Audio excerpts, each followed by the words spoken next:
અમરેલી જિલ્લાના ખાંભા નજીક અસલી પોલીસના હાથે નકલી પોલીસ ઝડપાયો છે.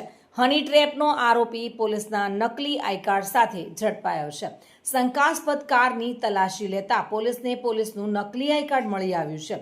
વિદેશી દારૂની 6 બોટલ સાથે ભાવનગર જિલ્લાના જેસરના ચિરાગ જાદવને પોલીસે ઝડપી લીધો છે. અમદાવાદ નરોડા વિસ્તારમાં હની ટ્રેપનો આરોપી હોવાનું તપાસમાં પણ સામે આવ્યું છે. કારના સ્ટીરિંગમાં છૂપું ખાનું બનાવીને પોલીસની વર્દીવાળું આઈ કાર્ડ છુપાવવામાં આવ્યું હતું.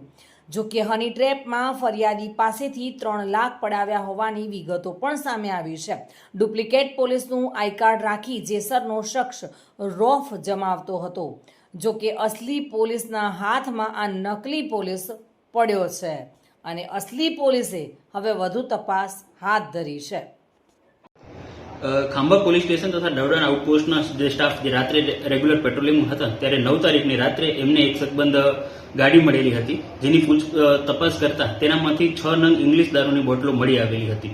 જ્યારે ગાડીની વધારે સઘન તપાસ કરવામાં આવેલી ત્યારે તેમાંથી એક પોલીસનું ખોટું આઈડેન્ટિટી કાર્ડ મળવામાં આવેલું હતું. અને જ્યારે આ ઇસમ છે ચિરાગ, એની વધારે તપાસ કરવામાં આવી અને એમનું ઈ ગુજકોપ પરથી જ્યારે ગુનાહિત ઇતિહાસ જાણવામાં આવ્યું ત્યારે તેમના દ્વારા હની ટ્રેપના અલગ અલગ ગુનામાં એ સંડોવાયેલો છે એવી જાણકારી પ્રાપ્ત થયેલી હતી. આ જ્યારે ઇસમની છે વધુ સઘન તપાસ કરવામાં આવી ત્યારે જાણવા મળ્યું કે આ એક હની ટ્રેપની એક આખી ગેંગ ઓપરેટ થઈ રહી છે અને આમની સામે અમદાવાદ, સુરત તથા સૌરાષ્ટ્રમાં અનેક જગ્યાએ હની ટ્રેપના ગુના દાખલ થયેલા છે.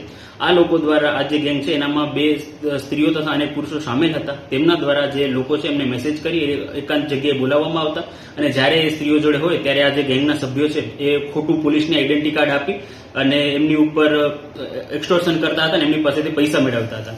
આ જે ગેંગ છે એમના એક બીજા ઈસમ છે જેનું નામ છે રાજુભાઈ ભોળાભાઈ રાઠોડ, જે નરોડા તથા રામોલ પોલીસ સ્ટેશનના 2 ગુનામાં નાસ્તા ફરતા હોય તેમને પણ ખાંભા પોલીસ સ્ટેશન દ્વારા પકડવામાં આવેલા છે.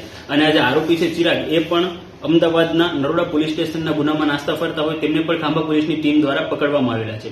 એ સાથે આ જે ગેંગ છે એના દ્વારા અનેક વ્યક્તિઓ જોડે પણ આવી રીતના ફ્રોડ કરવામાં આવેલું છે અને જો કોઈએ જોડે આ ફ્રોડ બનેલું હોય અને એમને જો ફરિયાદ દાખલ ન કરેલી હોય તો તરતમાં જ નજીકના પોલીસ સ્ટેશન અથવા અમરેલી પોલીસનો કોન્ટેક્ટ કરી અને આમની સામે વધુમાં વધુ ગુના દાખલ થઈ શકે એવું કરવું.